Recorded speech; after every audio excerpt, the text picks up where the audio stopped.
Welcome back to Boxing Predictions here on YouTube, where today we're going to be discussing the most likely series of opponents for Anthony Joshua in 2019, with a particular reference to the scheduled event in April at Wembley Stadium. So if you enjoy this video, please consider hitting the like and the subscribe button for more predictions on the big fights. So last night we saw Anthony Joshua defend his IBF, WBO and WBA heavyweight championships at Wembley Stadium against Alexander Povetkin. And here on the channel we got the prediction spot on, predicting the 7th round stoppage victory for Anthony Joshua. And the fight basically went the way that we expected it. A lot of people were writing off Alexander Povetkin as just another Anthony Joshua opponent, but what we saw was what we expected. And what we expected was a serious operator with tremendous skill, fantastic movement, a decent enough chin, decent legs, great movement, great power, good IQ, good at everything really. With an experience of winning big fights in big arenas against larger opponents.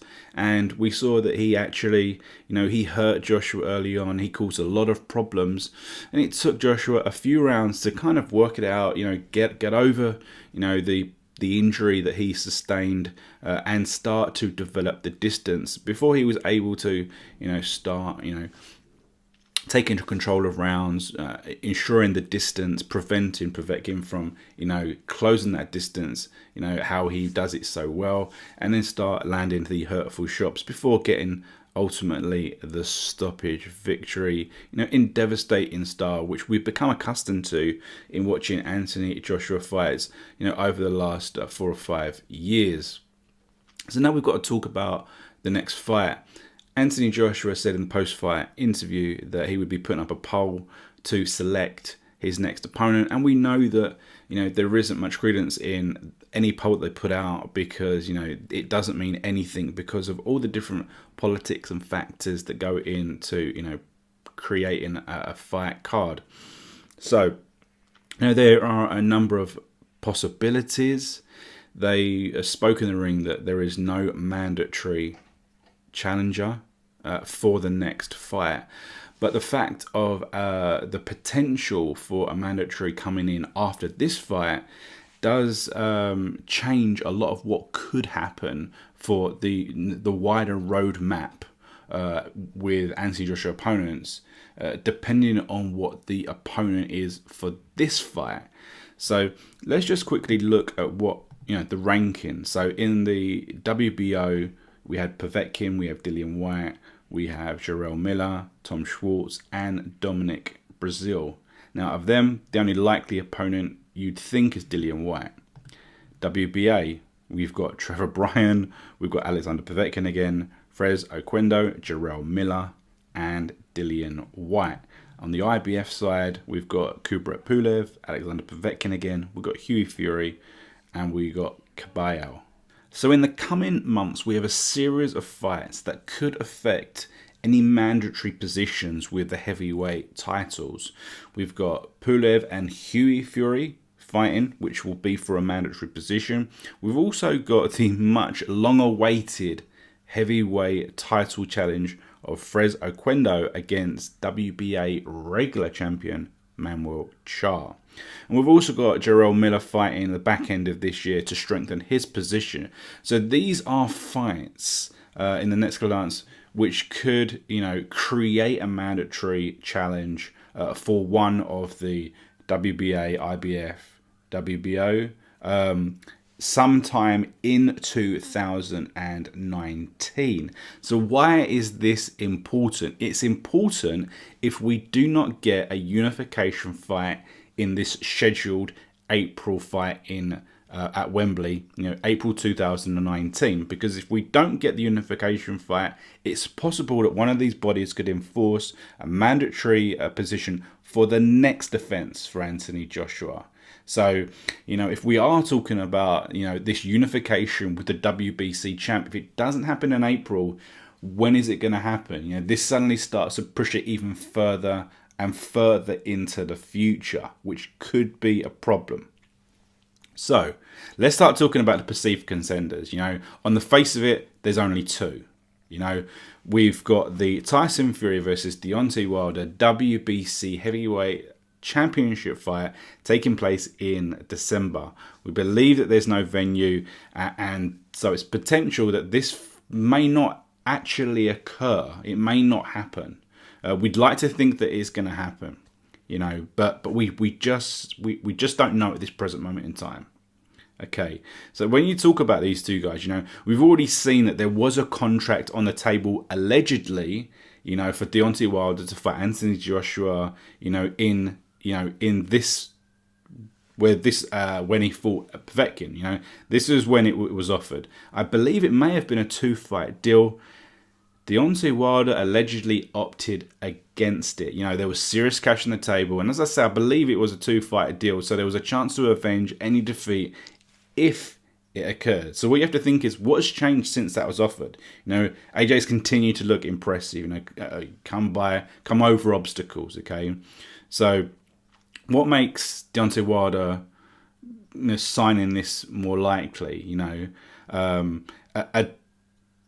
Because when you think about it, you know, if Deontay Wilder was to beat Tyson Fury, this will enforce his opinion that he is the top champion. He's the main heavyweight champion, that he's the A side of the deal. So any negotiations that might have been in place, you know, for the venues and all those sorts of things, Deontay Wilder is just going to cast them aside and say, no, hold on, I'm the A side. This is exactly how I want it. If you want to challenge me, you know, and then we've got Tyson Fury. You know, he's so hard to judge. You know, he puts out a lot of social content. Even last night, he's saying he's never going to fight AJ. You know, so we never know what's quite genuine or whether he's playing with us. You know, and you know, if he was to, you know, get that WBC champ, you know, he's already the lineal champ. You know, he's going to want everything in his favour.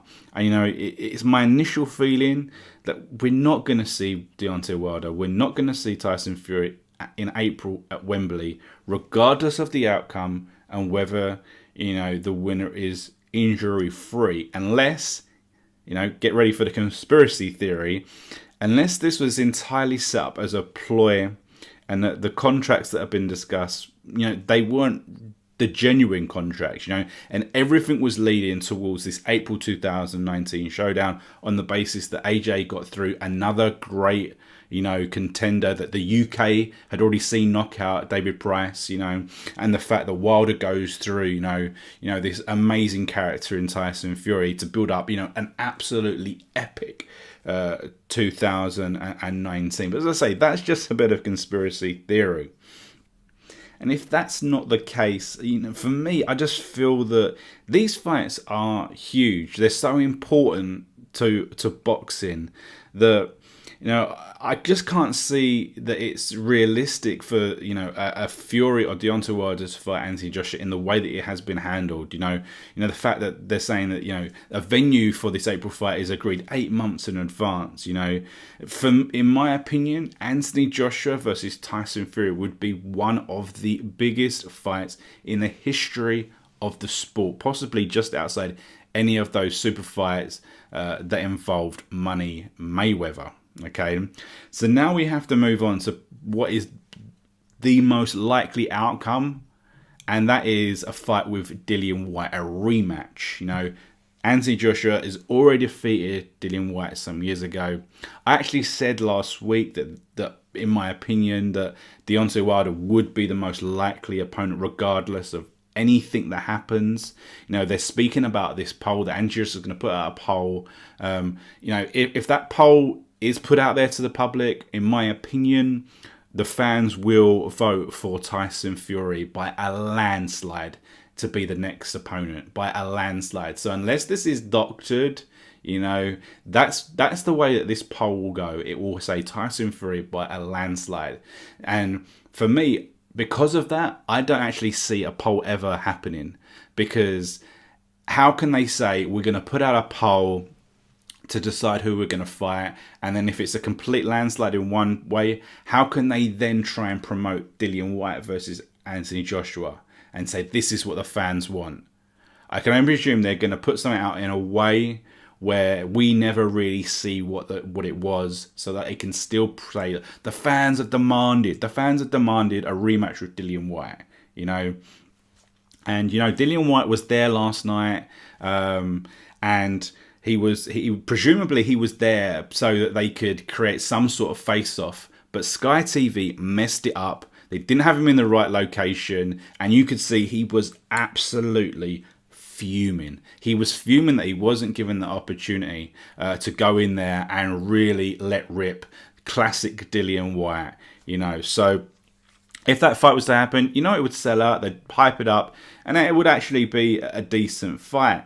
But then we come back to, you know, the situation we discussed in the middle of this video is the fact that there's mandatories. If they come in, you know, after that fight, just say, you know, if Anthony Joshua beats Dillian Whyte, you know, the question of those mandatories come into play. Will the IBF, WO, will they enforce, you know, possibly a fight against, you know, Kubrat Pulev or Hughie Fury or, you know, Jarrell Miller? Will one of these guys, you know, get a mandatory fight, you know? Because if we do, then when do we see this super fight unification? When do we see the WBC get unified with the WBA, the WBO and the IBF? When does this super unification fight that's been building for years, literally for years, regardless of who had the belts and when they were destroying, this has all been building, you know, because Deontay's had that title for so long without really having super fight. So we've been waiting to see it come into play, and we've kind of almost got a taste of that, you know, it could be happening. But if these fights happen, when are we going to see that? When are we going to see this unification? That is the problem, okay? So, you know, the only way that it could happen is if the Hearn and co, they foresee this situation, and that makes them more generous, more open and willing to negotiate for the April showdown. But, you know, this is Eddie Hearn, this is boxing, you know, this is boxing politics. I don't think that will have, you know, any bearing on anything. They will do what they see fit at the time.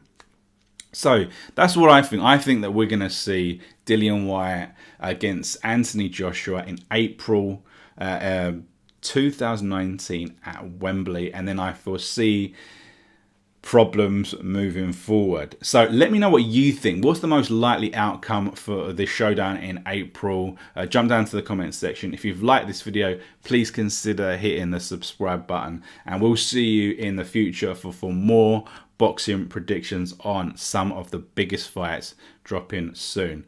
See you later.